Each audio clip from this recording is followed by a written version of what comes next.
Halo guys, selamat sore. Welcome to Koko Review. Hari ini gue mau mereview sebuah mobil hatchback yang harganya udah cukup terjangkau, tapi fiturnya berlimpah. Mobilnya adalah Mazda 2 hatchback tahun 2015 yang tipe Skyactiv.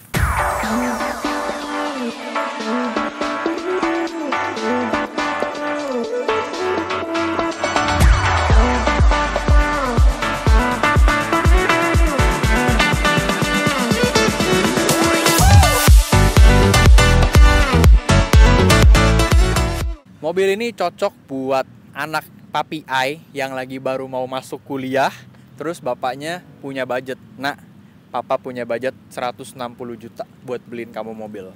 Nah, daripada beli mobil baru yang sekarang makin kopongan fiturnya, lebih baik kalian bisa pertimbangkan beli mobil bekas yang cukup worth it. Apa itu? Ini guys, Mazda 2 ini.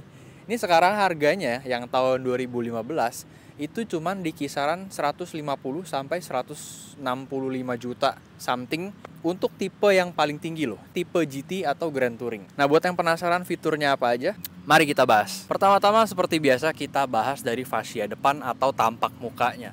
Untuk fascia depannya dia sudah menganut bahasa desain terbaru Mazda yaitu Kodo Design. Di sini grillnya itu V-shape dan ada grill membentang lurus di tengahnya. Kemudian kita bahas ke bagian lampu. Lampunya ini cukup canggih dibanding kompetitornya karena dia sudah ada LED DRL bentuk U, dan untuk lampu utamanya dia sudah LED projector. Untuk lampu jauh dia masih multi reflektor tapi sudah LED juga. Kemudian kita bahas di lampu sein, dia masih bohlam halogen biasa, dan turun ke bawah fog lampnya juga masih halogen biasa. Secara keseluruhan kalau kita lihat fascia depannya, dia bentuknya paling agresif ya dan paling sporty dibanding kompetitornya, yang membuat anak-anak muda itu suka banget. Mungkin boleh gue bilang bisa 8 dari 10 pasti suka deh sama model yang ini. Kalau kalian gimana? Coba sharing di kolom komentar. Lanjut ke bagian samping atau side profile. Khas Mazda baru itu side profile-nya nggak ada lekukan aneh-aneh ya. Dia cenderung bermain aman kalau gue boleh bilang. Jadi desain sampingnya itu plain, cuman ada permainan garis-garis bodi aja di sini dan di bawah. Yang gue lihat ini desain kayak gini berlaku dari tipe Mazda yang paling bawah sampai yang paling mahal sekalipun, memang dia nggak ada lekukan aneh-aneh. Turun ke bawah kita bahas ke bagian ban dan velg. Untuk velgnya kita dapat velg two-tone dengan ring 16 dibalut sama ban ukuran 185/60. Untuk ke bagian atas, spionnya juga model tangkai di pintu, nggak nyambung di sini ya, di kaca. Jadi ini bener-bener bisa meminimalisir blind spot dari dalam. Kemudian di sini juga ada lampu sein yang sudah LED, dan di gagang pintu dia sudah dilengkapi sama smart entry di kiri dan kanan. Sekarang kita bahas bagian belakangnya atau bagian pantat. Kita mulai dari lampu. Untuk lampunya sama kayak depan ya. Stop lampnya itu sudah LED, tapi yang lain-lainnya masih bohlam. Sangat disayangkan sih sebenarnya. Untuk lampu mundur masih bohlam, lampu sein juga masih bohlam, dan lampu remnya pun masih bohlam biasa. Untuk model desainnya, boleh gue bilang agak plain ya, seperti side profile-nya, dimana nggak banyak tekukan-tekukan sporty. Kita lanjut ke bagian tengah. Di sini kita sudah dapat third brake stop lamp. Ini sudah LED. Terus di kaca belakang sudah dilengkapi sama defogger, dan juga ada wiper belakang. Turun ke bagian bawah, kita dikasih 4 sensor parkir. Kemudian kita kepoin bagasinya. Untuk buka bagasi kita sudah dapat tombol elektrik. Untuk ruang bagasinya menurut gue ya, ini masih paling sempit dibanding kompetitornya. Kalau gue lihat dan gue kira-kira sendiri ya, ini mungkin muat sekitar 2 koper cabin size dan 1 tas gym. Nggak tahu deh kalau kompetitornya lebih banyak apa enggak. Cuman kalau yang gue lihat ini masih lebih sempit. Kemudian naik ke atas kita juga dikasih tray di sini untuk taruh barang-barang, dan fungsinya tray ini untuk nutupin kaca belakang. Jadi pada saat pintu ditutup, orang yang dari luar nggak bisa ngelongok isi bagasi kalian karena ketutup si traynya. Bahas eksterior sudah selesai, sekarang kita masuk ke interior. Kita sudah dikasih smart entry, tinggal pencet aja tombolnya yang dipencet. Terus kita masuk ke dalam, masuknya begini ala-ala masuk supercar cuy. Nah, untuk interiornya Setir sudah dibalut sama kulit dan di sini ada steering switch untuk mengatur entertainment system dan ada voice command juga. Kemudian kita juga sudah dikasih pedal shift. Kita di sini dikasih pedal shift, bener-bener meningkatkan kesan sporty. Dan untuk di kanan ini tuas lampu, di kiri tuas wiper. Kita geser dikit ke kanan. Di sini ada tombol untuk matiin idling stop. Di sini matiin traction control dan di sini matiin blind spot monitoring assist. Lanjut ke bagian sini. Untuk isi AC-nya dia model bulat dibalut sama piano black. Untuk door trimnya dia bahannya hard plastik semua. Tapi kalau boleh gue bilang ini cukup berkualitas ya, bukan plastik-plastik yang reot gitu. Lumayan bagus. Tengahnya ini kain dan di sini baru ada kulit armrestnya. Ini kulitnya soft touch. Dan ada stitching asli warna merah. Kemudian kita turun ke bawah ada cup holder dan door pocket yang mini. Dan untuk pengaturan jendelanya sudah full elektrik semua up and down. Tapi yang auto cuman bagian supir. Dan untuk spion pengaturannya di sini tombol puter-puter dilengkapi sama automatic folding. Kita bahas posisi mengemudi. Untuk setirnya sudah dilengkapi sama tilt dan teleskopik. Teleskopiknya cukup jauh ya. Kemudian kita bahas untuk joknya.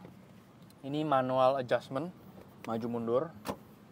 Bisa naik turun juga, sama bisa reclining. Dan boleh gue bilang untuk posisi mengemudinya bener-bener engaging banget. Engaging dalam maksud begitu duduk tuh, feel-nya tuh bener-bener apa ya, gue pengen ngebut gitu. Bukan yang feel yang pengen relax, kalem gitu, enggak. Tapi posisinya tuh engaging banget buat zigzag. Ya, mental anak muda lah. Ditambah di sini ada pedal shift. Jadi bener-bener kayak sporty banget. Posisi mengemudi udah. Sekarang kita bahas entertainment system ya. Mazda 2 ini sudah dilengkapi sama head unit model floating. Dan dia juga touchscreen. Coba kita cek yuk. Seperti kayak gini ya. Kita kalau untuk pilih menu, maju mundurin gitu track ya, bisa touchscreen. Terus kita bisa balik ke home. Dan head unit ini juga terintegrasi sama mobilnya. Jadi kita bisa ngatur berbagai fitur mobil hanya dari sini doang nih. Seperti contohnya heads up display yang di sini. Itu kita bisa atur semuanya di sini, mulai dari brightness, terus displaynya mau kayak gimana. Kita bisa atur juga safety-nya dari sini. Kemudian kita bisa atur juga rain sensing wiper, door lock, dan banyak macam lagi lah. Untuk model AC-nya ini agak aneh sendiri. Ini yang gue bingung ya, kenapa nggak dibikin simetri semua bulat-bulat. Ini bulat ada 3, tapi di sini lurus sendiri. Cukup aneh sih. Di sini ada tombol hazard, kemudian di sini ada plastik yang dibalut sama kulit dan ada jahitan asli warna merah. Untuk pengaturan AC sudah full climate control. Ini bisa atur suhu, bisa atur fan speed, dan ada mode autonya. Kemudian untuk pengaturan semburan AC-nya juga ada lengkap. Bahkan ada automaticnya juga. Turun ke bawah, kita ada CD changer dan 2 buah USB port. Kemudian ada SD card reader. Di sini ada lighter yang bisa kita gunakan untuk charging port. Lanjut ke sini, ini transmisinya. Dan ini ada driving mode, sport, dan biasa.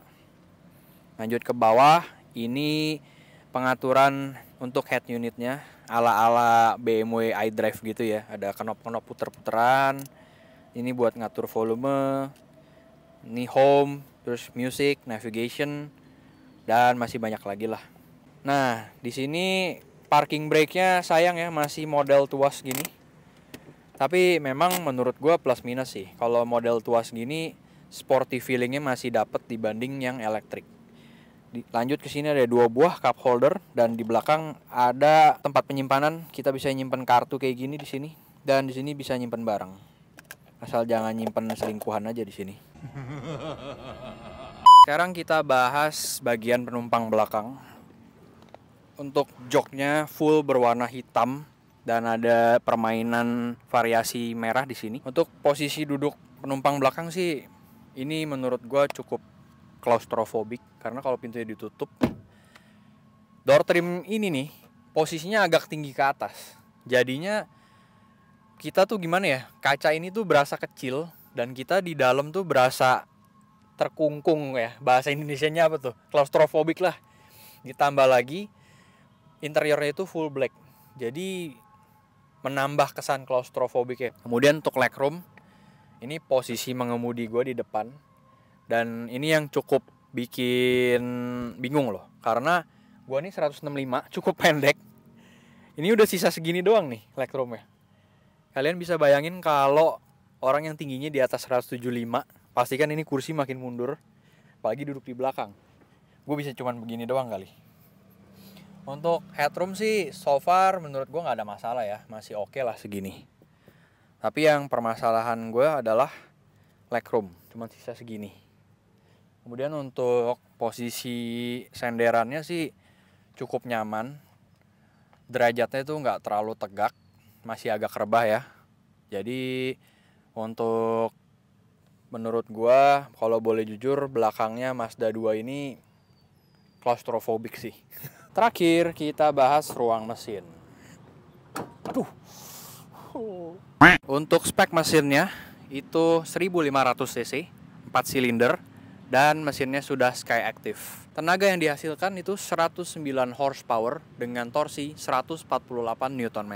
Sisanya sih nggak ada yang bisa dibahas ya. Mesin-mesin mobil pada umumnya lah ya. Karena tadi gue bilang fiturnya berlimpah, gue pengen kasih tahu ke kalian apa aja fitur yang gue suka dari mobil ini. Yang pertama, sudah dilengkapi sama start stop engine dan heads up display. Membuat mobil ini jauh lebih modern feel-nya dibanding dengan kompetitornya. Fitur kedua, lampunya sudah full otomatis dan wipernya pun otomatis. Kemudian fitur berikutnya, fitur blind spot monitoring yang nggak dimiliki sama kompetitornya dan triple turn signal. Jadi kita tinggal toel aja sekali gini, sen akan berkedip 3 kali. Jadi nggak perlu mainin sen kalau kalian mau zigzag-zigzag. Seperti peribahasa, tidak ada gading yang tidak retak. Ada plus pasti ada minus. Ini dia minus yang gue kurang suka dari mobil ini. Nomor satu yang paling fatal menurut gue ya, nggak ada armrest. Jadi kalau di sini mungkin ada console box untuk menambah practicality yang bisa dijadiin armrest, mungkin akan lebih bagus. Atau ada dedicated armrest dari jok ini, mungkin bisa membuat supir jadi lebih nyaman. Yang kedua, seperti yang tadi gue bilang, practicality. Tempat penyimpanan mobil ini cukup minim ya. Cup holder cuma 2. Terus kemudian di door trim, door pocketnya itu kecil banget guys. Cuma bisa nyimpen 1 buah Aqua 600 mili dan mungkin nyelipin dompet aja atau handphone udah penuh. Minus berikutnya yang seperti tadi gue bilang, claustrophobic. Bener-bener mobil ini memang driver oriented banget. Jadi kalau kalian jadi penumpang jangan berharap banyak deh. Kalian lihat sendiri nih posisi duduk di belakang gimana. Dan ditambah practicality-nya juga minus. Di belakang kita nggak dikasih apapun. Door pocket nggak ada. Terus armrest nggak ada. Cup holder nggak ada. Terus ini kantong kursi cuman sebelah. Di sini nggak ada. Kenapa gitu? Kenapa cuma sebelah? Minus yang terakhir menurut gua adalah klaksonnya. Ini kayaknya angkutan umum aja masih lebih keren kali ya. Mau tahu itu suaranya? Nih. Plain banget cuy. Mobil udah sporty feeling, tapi begitu ngelakson. Why? Nah, gimana menurut kalian? Mobil kayak gini sekarang cuman dibanderol sekitar 150 sampai 160 juta aja. Worth it apa enggak? Coba dong sharing di kolom komentar. Kalau menurut gue pribadi sih worth it banget. Dan yang cocok meminang mobil ini sekarang adalah anak-anak muda yang baru mau masuk kuliah. Anak-anak papi ai yang papinya tuh punya budget berlebih, bisa beliin transport anaknya untuk kuliah.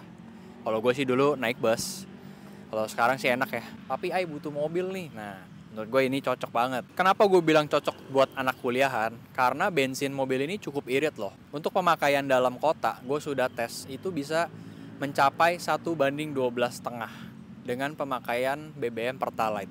Untuk keluar kota, tol, cruising santai, itu bisa dapat di 1:17 sampai 1:18. Sekian review singkat gue untuk Mazda 2 Skyactiv tahun 2015 ini. Sekarang gue mau sharing ke kalian beberapa hal yang harus dilakukan kalau kalian membeli mobil bekas. Yang pertama, cek histori oli mesin. Umumnya, oli mesin diganti setiap interval 8.000 sampai 10.000 km. Segera ganti jika sudah waktunya, karena kalau telat, oli mobil bisa menjadi berlumpur dan berakibat fatal buat mobil kalian. Jangan lupa ganti filter olinya juga ya. Kedua, cek filter udara mesin. Kalau masih bersih kayak gini, cukup dibersihkan aja. Tapi kalau sudah kotor, sebaiknya diganti baru ya, supaya tarikan mobil kalian tetap enteng. Yang ketiga, cek filter AC. Filter AC ini berguna untuk nyaring udara kotor yang ada di kabin. Jadi kalau sudah kotor seperti ini, langsung aja ganti baru supaya udara AC mobil kalian tetap fresh. Yang keempat, cek juga oli matic. Oli matic yang sudah kotor bisa menyebabkan transmisi matic menjadi delay atau kasar. Yang kelima, cek kesehatan aki mobil kalian. Nggak lucu kan kalau kalian berangkat ke mall, mobilnya fine-fine aja. Tiba-tiba pas pulang, mobilnya mogok karena kehabisan aki. Yang keenam, cek minyak rem. Dan terakhir, cek juga air wiper supaya visibilitas kaca depan bisa tetap terjaga. Semua itu bisa kalian lakukan di Cakra Motor 11, bengkel spesialis oli dan aki yang dijamin 1.000% original. Cakra Motor hadir di 7 lokasi: Gading Serpong, Jakarta Barat, Jakarta Selatan, Depok, dan Bekasi. Ganti oli mulai dari 300.000 dan ganti aki mulai dari 850.000. Dapatkan diskon 100.000 dengan memasukkan kode voucher Cakra Starboy. Itu aja review singkat Mazda 2 ini dan tips-tips setelah membeli mobil bekas dari gua. Semoga bisa bermanfaat bagi yang nonton. Jangan lupa untuk mampir ke Instagram gue di KokoDriver92 dan TikTok koko.driver. Thank you for watching guys. See you in the next video. Bye.